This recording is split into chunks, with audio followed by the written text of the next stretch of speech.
So the Jews. Oh, yeah. What do you think of the Jews? Financially savvy. Smell really well.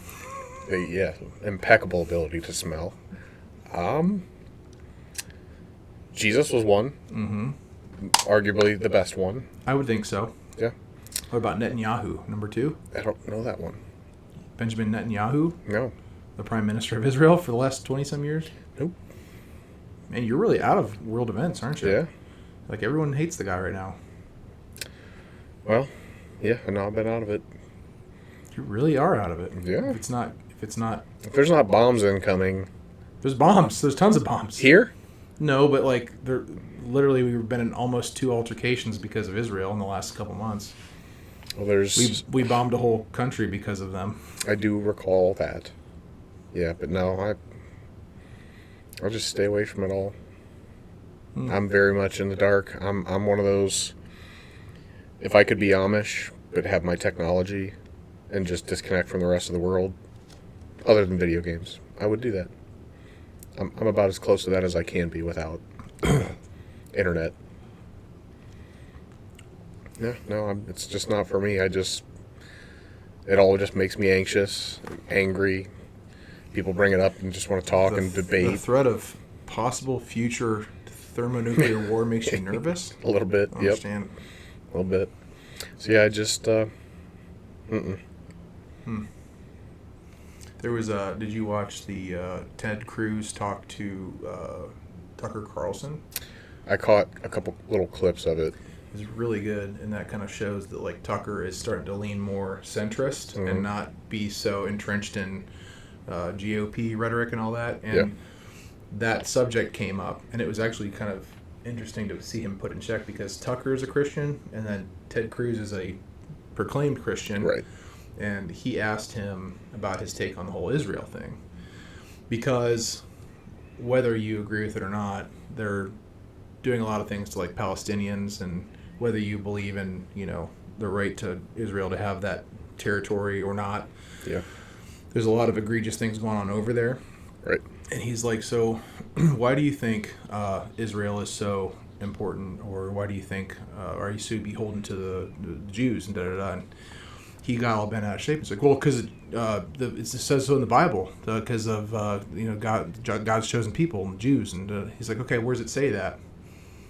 And Ted Cruz, he's like, I don't know. Like, it's in the Bible, and got all bent out of shape. And Tucker's like, it's in Genesis. I'm a Christian too. And then he said, so are you telling me that when in the Bible they mention the Jews being God's chosen people and Israel being God's chosen land and da-da-da, are you talking in Genesis that he meant modern 2025 state of Israel, including the current borders and current population, including Benjamin Netanyahu as the prime minister and all this stuff? Is that what they were talking about? Just reeling. And I'm like, that's a good point. It should actually be examined by a lot of the people on the right that just fall in line with Jews, Israel. Okay, but considering the stuff that's happening, really consider what we're talking about here. Yeah.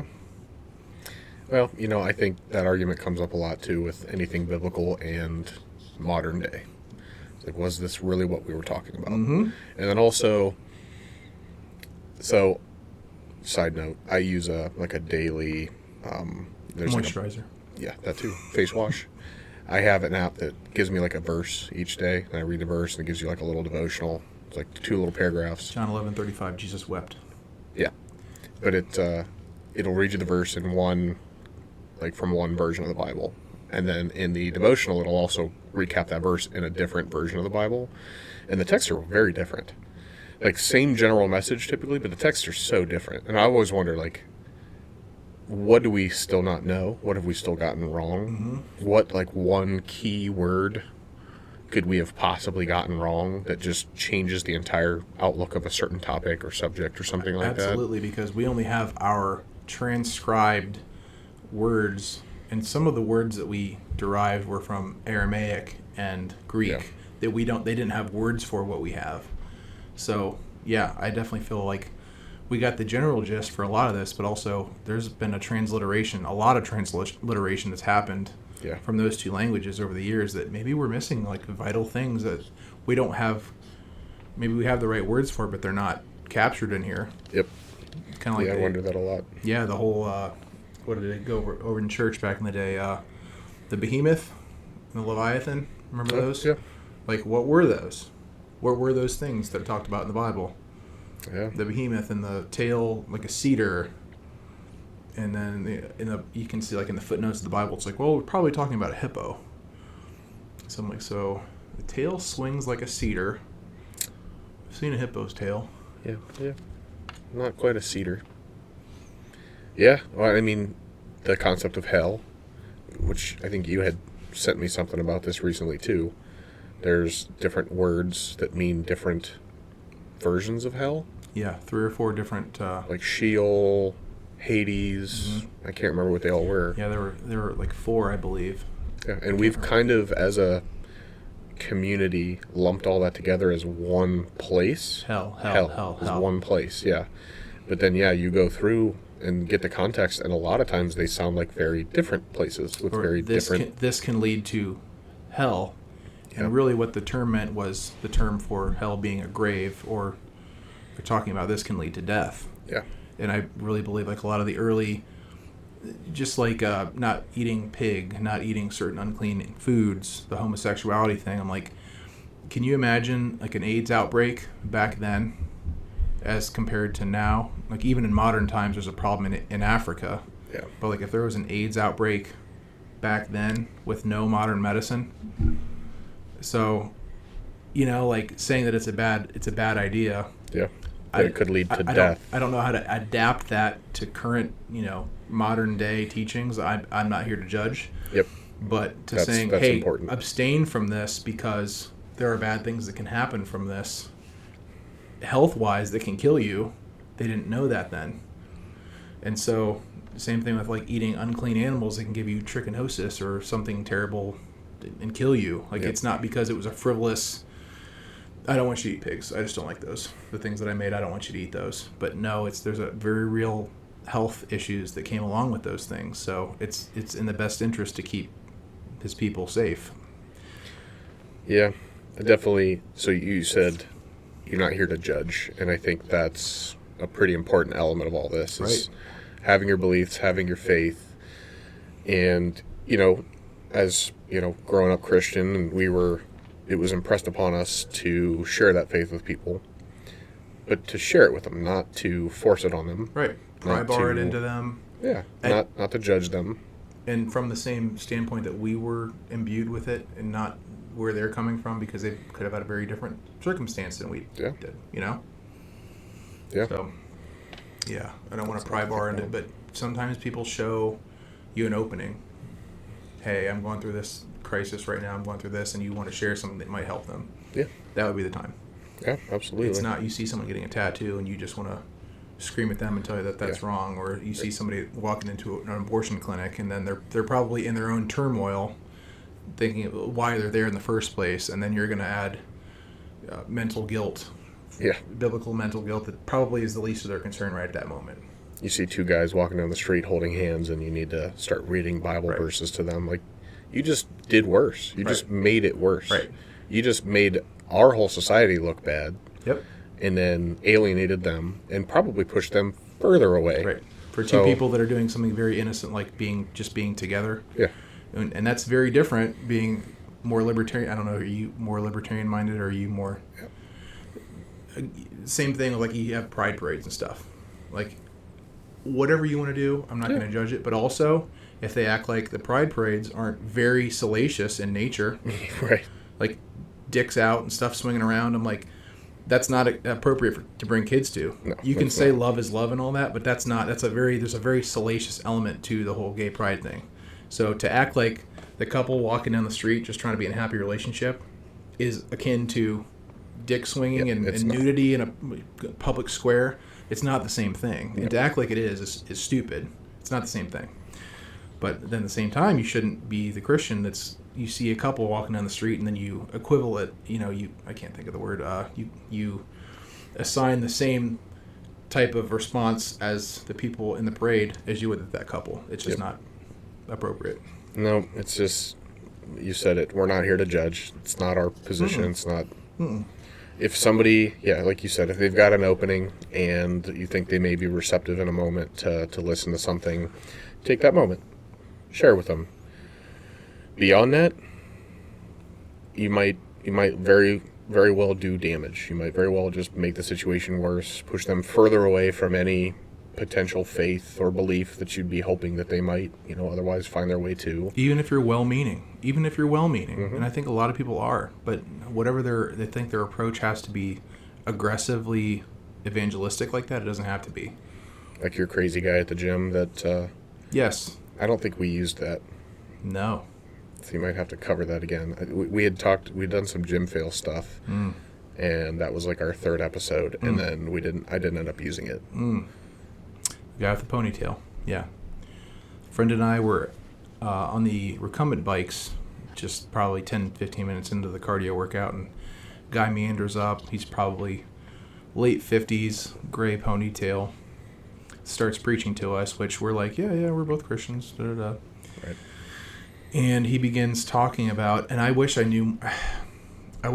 was not so bewildered to pick up on more of the things that he was saying, but it was like Robert California in The Office. The things that he was saying were so crazed, but he had an application for them all that I was like, I think he's secretly a genius. But the stuff that he was saying about like demons and You said little demons, I want to say. He did. He said that we were picking up little demons constantly over the course of just going throughout our day, and then and I was like, you mean germs? Yeah. We wipe our stuff down when you're done. But then he had like a 15-minute prayer that he prayed over us on the bikes, and we're just like, again, I appreciate where your heart is on this, but like, man, The delivery. not the time, not the place, at the gym, middle of cardio, like, not even for me, because this is where we were raised going to church 3 or 4 days a week. Gosh, But I'm just like, we're literally in the middle of a church, and we all look crazy. And I don't think anybody is going to be like, oh man, look at those people, they're praying, or that they're thinking. You're in a gym. Okay. Right. Yeah. We're in the middle of a gym. In the middle of the gym. This is back when PF, and then the middle of the cardio, the front of the cardio, and then the back of the gym weights area was the bikes. Yep. So we're smack in the middle of everybody. And this man we're like pedaling and like, we're still going. It forces you into this situation where, like, you're a good, courteous guy. You're going to sit and listen to somebody as they try to talk and not just be rude to them for no reason. But now you're in this awkward situation, and it's dragging on past the point where you're, like, beyond comfortable now. Mm-hmm. And now you have to decide, like, am I willing to be rude at some point? Like, where's my cutoff? When do I stop being nice and be like, dude, this has been 30 minutes, man. Thank you so much. Could you go bless someone else today? Right. It's just, I don't know. I don't know where that go and tell everybody turned into assault them with. And I don't know. It's if someone's enthusiastic about it, it's just like anybody that's enthusiastic about anything else. Like, I get that you're going out and trying to just be excited and share the thing that you have, but with sharing your faith, you're also what people tend to do is assault people with the things that they're doing. Yep. So it's not just like, hey, I'm excited about this. It's like, hey, everything you're doing is wrong, and here's why. And that doesn't people don't appreciate that. And we went to church with some people years ago that was their approach to everybody that they encountered, and I'm like, I don't know how many people you've repelled because of that. Oh yeah. And it's also not Christ-like. If you read the Bible, like, there was the one time when Jesus flipped the table over when he was in the temple, and he was mad at the holy people for trying to get into a den of sin. And he wasn't treating the adulterer, the tax collector, the criminals, the people like that. He was sitting down with them and ministering to them and washing their feet. And somehow we translated that to doing exactly what the Sadducees and the Pharisees and all that people were doing, and we're pushing people, repelling them away because we want to feel like we're doing our diligence. I don't know why. I don't know. It's that insecurity where you need to go after somebody else for not doing the thing you're doing or believing the thing you're believing because you feel like you're your belief, whatever you're doing, is superior. And so you have to try to belittle them or come after them to validate what you're doing just to make yourself feel better. Yep. And that's at the end of the day, you're not helping them.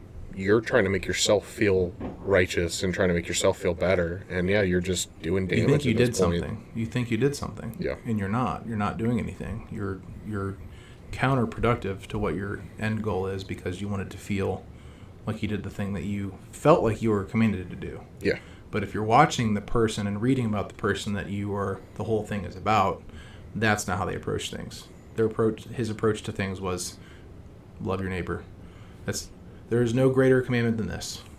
Love your neighbor as yourself. Yeah. So if you go out there and treat people like they're your equals and treat people nice, and it doesn't matter if they're gay, a Satanist, whatever they are, it does not matter what they are. If you go out there and treat them with the same compassion that you do other Christians at your church, then you're succeeding. But if you're going out there with that judgmental tone, you're immediately wrong. Yep. And it's so profound and it's so prevalent in the church that it makes me bummed out. And that's kind of like after our last stint in the church, it kind of like, I'm going to sit on the sidelines for a little bit. Yeah. Because it just was an icky feeling. I mean, you still feel the waves, and it's been 15 years, 20 years. You still feel the waves. Mm-hmm. Things are still not right, and you know there are still people that we cared about that are broken and still trying to move forward, and yeah, it just sucks, man. It's a message to all the keyboard warriors out there, thinking about all the people that feel like posting this stuff on Facebook and I'm over it. Yeah, I'm at this point, if I get on, there's somebody that I'm going to bleep their name, that I've been friends with for 20 years on Facebook, and recently started posting like very obnoxiously like overly conservative stuff. Mm-hmm. And I'm fairly conservative. If you want to put me in a party, I am libertarian, and that's where I'm at. But I see it and I'm like, dude, what are you doing? Right. Who are you helping? Right. The 3 people that like this comment, this post, like, you took time out of your day to put this on the internet. Yeah. Congratulations, man. Why don't you go play with your kid for that 5 minutes? Yeah. Or tell your wife you love her. Like, do something different. Who are you helping? So I just unfollow. Like, I don't care. I don't want to hear. This doesn't help. This doesn't validate anything for me. Nobody's eyes are opened because of your Facebook post. They're never opened by a hard-edged response. No. Ever.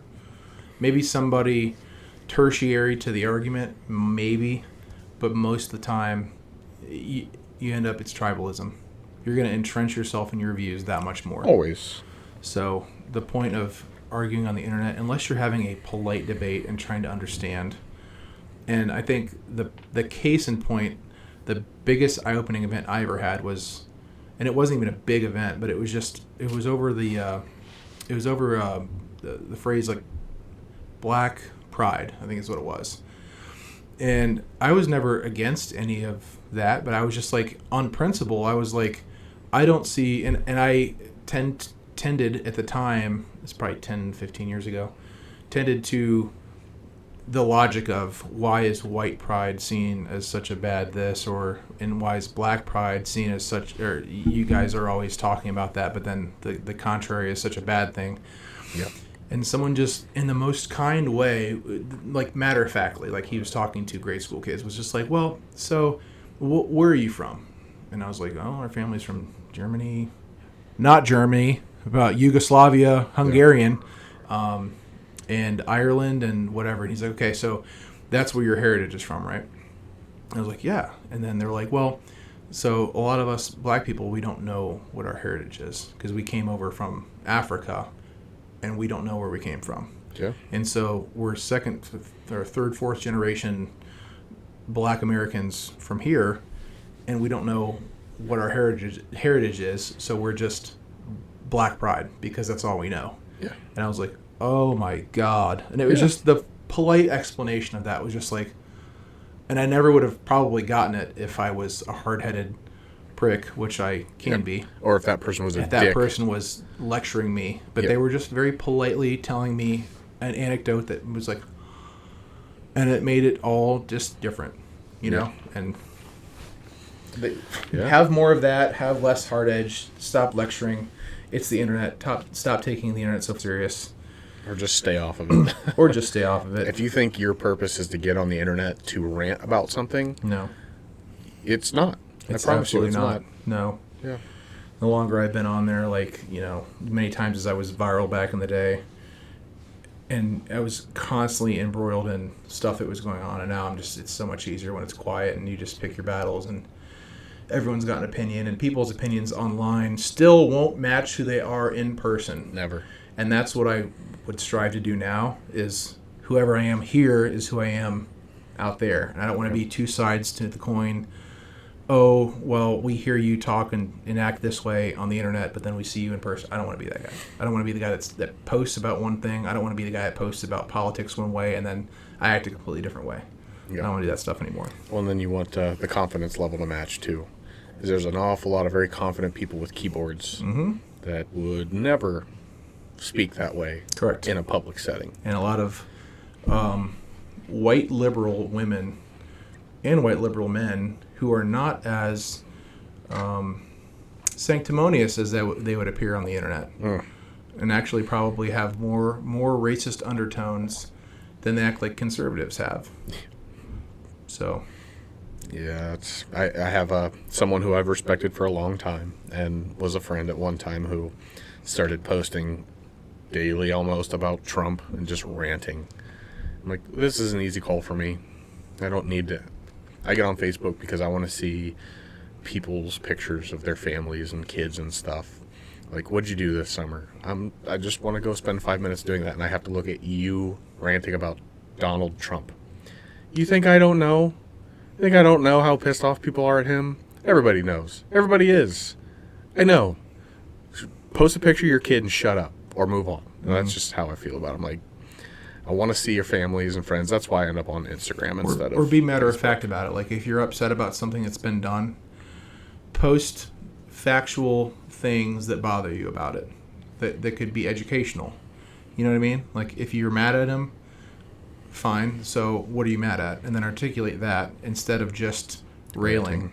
Just like anything. Like, when people have a bad experience at Raising Cane's, and they, for some reason, they had a bad day. I gotta take this to Facebook. I gotta take this to Facebook and tell everyone that my Texas toast was dry, and I'm so mad. I'm like, nobody cares about this, man. No. I'm sorry that you had one bad meal at Raising Cane's. That's not gonna make me never go to Raising Cane's because of that, but you decided to write a whole post about it. So if you say, hey, by the way, I found out that they're using stale bread from the Schwebel's dumpster in their Texas toast, and this has been, here's a receipt from this, and here's a picture of this, and da-da-da, I'd be like, oh, okay, that's eye-opening. But you having stale bread one time and posting a 10-minute rant because you're mad, you're not helping anybody. No. I feel like there's forums for things like this where you can go, there's Reddit. If you need to rant about something and you need people to rally behind you, go find the subreddit where all those people have congregated and do it there. Plenty of people. Plenty. Read the room. Yep. You're on Facebook, and the 3 people that liked your comment and your picture, or maybe the 5 people because, you know, you really riled up a few extra people, and you guys, just stop. Yeah, I don't get it. I don't either. I don't like that element of social media in our culture. It's getting worse and worse. TikTok. Now there's all these pranksters that are starting to get arrested. There was one that there's the Lily Tino that's in trouble. I'm not aware of this. You know who Lily Tino is. You might not know that you do, but you do. Okay. Lily Tino is the pretty not passing trans redhead that would go to like... So this is a guy... If you look up Lily Tino, you'll know exactly. So trans woman. Just look up Lily Tino, Tino. Lily Tino. You'll be like, yep, I know who that is. Lily Tino. So I don't know that I've ever seen this person, but this is a... The videos? You never seen them be misgendered and be like, oh, it's like a knife in the heart every time. It's not sir. It's not sir. Going to different restaurants and constantly being called sir and then posting a TikTok video about it. They're Okay. all over all medias. I'm shocked that you would not see that. But she has been embroiled in controversy as of late for going into like public bathrooms in Disney World, and then posting selfies and then having people in the background. Yeah, that you can't take pictures in bathrooms Correct. in a public place, Correct. especially a amusement park for kids. Correct. And then trying to justify like all your favorite celebrities are taking selfies in the bathrooms, their own bathrooms. Yeah. Their own bathrooms, not with people that are tourists behind them and little kids and stuff like that. So they haven't posted for 2 months now because they're embroiled in a pretty serious legal and criminal controversy. Yeah, you took pictures of people in a bathroom, especially without their permission. Whoops. At no point is that okay. Yeah.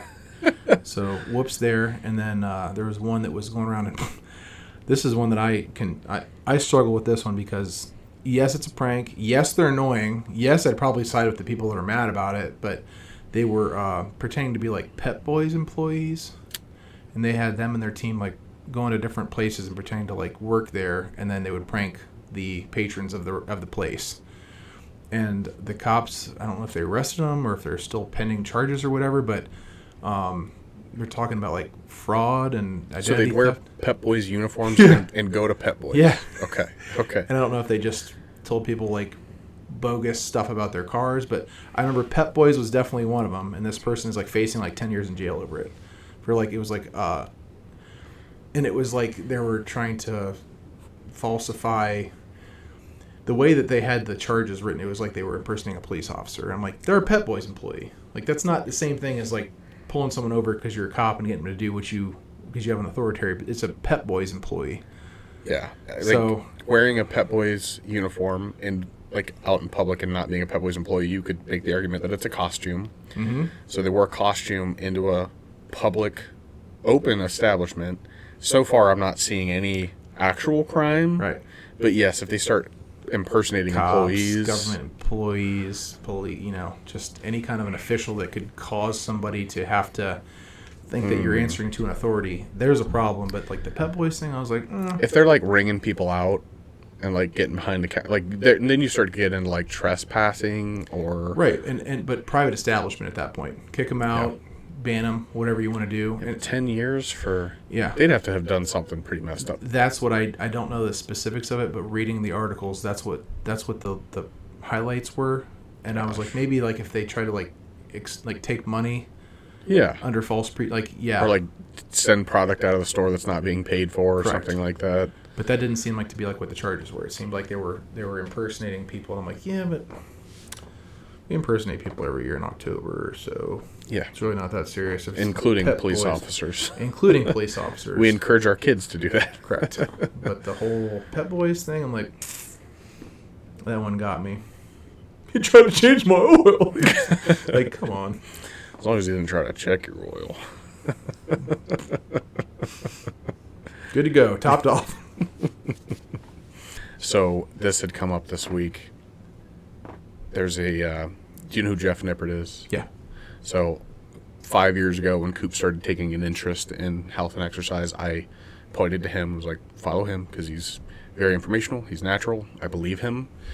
And I think he's a good role model, and he sets good expectations for what you as a natural young lifter can expect.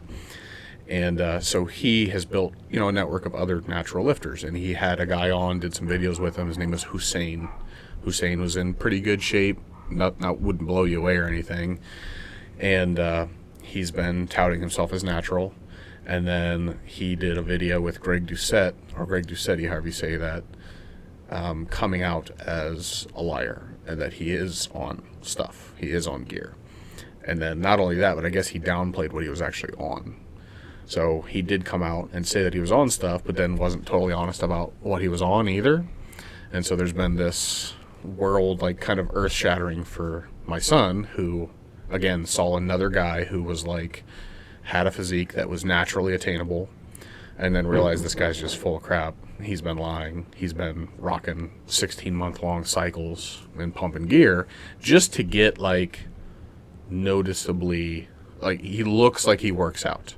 He's got good size arms. He looks fit. Nothing about him is stage ready. He's not a bodybuilder. but he looks like somebody you go, okay, yeah, he's natural, and he's been juicing just to get to that point. And so, Cooper and I have had a lot of conversations about this because I'm like, you got to just apparently take everybody with a grain of salt. Because just the internet in general will make people lie, will make people fabricate about who they are. Yeah, we still have this culture too that people just have such a lack of understanding about steroids and what they do. Because again, you look at this kid, Hussein something or other, and he's admitting to being on pretty extensive cycles, and he just looks like a maybe genetically gifted teenage guy. He doesn't look like somebody who's juicing and rocking steroids, and people think that you get like crazy huge jacked juiced out of your mind. Like it's not magic like that, but just it further stains the natural bodybuilders and that whole legacy. It further plays into the thought that everybody's just lying about it anyway, and then it makes it even more confusing for these young guys that are like trying to do it on their own and trying to just gauge like where they can get to, and it's just, I don't know, it pisses me off. Like, just don't lie about it. Just talk about it. It's the nature of the internet persona, and I don't know that it'll ever get better. It'll only get worse and worse and worse. To just the fact that you can fabricate, the fact that you can catfish somebody is case in point the problem, because you can Manti Te'o. The fact that a trans 280-pound 5'6" Samoan man, trans woman, can catfish a historic, storied defensive player for the NFL for a year or two into thinking that you're a beautiful young woman that their family is case in point how much you can fabricate about yourself and then get away with for a long time. Oh my gosh. Like, they don't know that you're there with your cycle. They don't know that you're using this. They don't know that you're a family person, and then your kids hate you, that kind of stuff. You can be completely unforthcoming about everything about yourself and get away with it until you don't. And people are always going to prey on that, unfortunately. And that's just why I don't really want to be a part of anymore. No, I'd like to be, we talked about, I had a buddy that used tirzepatide or Mounjaro and had lost a bunch of weight already and then lost more on it. I'm interested in it at this point. I've seen enough people that I respect to come out and they're like, I think everybody should just take this. It reduces your craving for food. It makes you feel fuller and satisfied. It literally makes you feel more content throughout the day. It curbs the hedonistic tendencies that many of us have and don't talk about. It has, as a side effect, caused people to stop smoking. Anal polyps. I don't know about that. But just anything that you're engaged in that you think to yourself, maybe I shouldn't do this, it has driven that desire away for people for the last year or two since it's, been studied and since it's been out in the mainstream. And I'm like, if I could lose 30 more pounds on that, why not? Just tell people you don't, and it's just from cutting out cereal. I'm just going to tell them it's from the all-kale diet. Yeah. Or actually this product that I just figured out that's what I'll do. Liver King, looking at you. It's these dirt pellets that I've been consuming as one of my natural tenets. Liver King. 9 tenets. Yep. So I don't know. I might. I'm going to talk to the doctor about it, but I might go ahead and give it a shot here before long because I definitely have more weight to lose. A shot a day. I think it's 1 a week, actually. Yeah. 10-4. Yeah. But why not? If the side effects are extremely minimal and unlikely, why not? See once you get it, though. Yeah. I'd like to try it and just something I could share on here. Yeah, it'd be cool. It'd be cool to be open about it and not magically lose 40 pounds and be like, I been running 18 miles a day and jamming steaks into my eye sockets at night. And I sleep with a steak mask on my face at night. Steak mask, yeah. You're going to have to post underwear photos if you do that, Underwear photos? Yes. Before and after underwear photos. And that's the only way that you'll convince people that you... I can't do that. You're not a real fitness guru unless you do that. I think The I can live banana with that. I do have the banana hammock. God, tell me about that drawer earlier.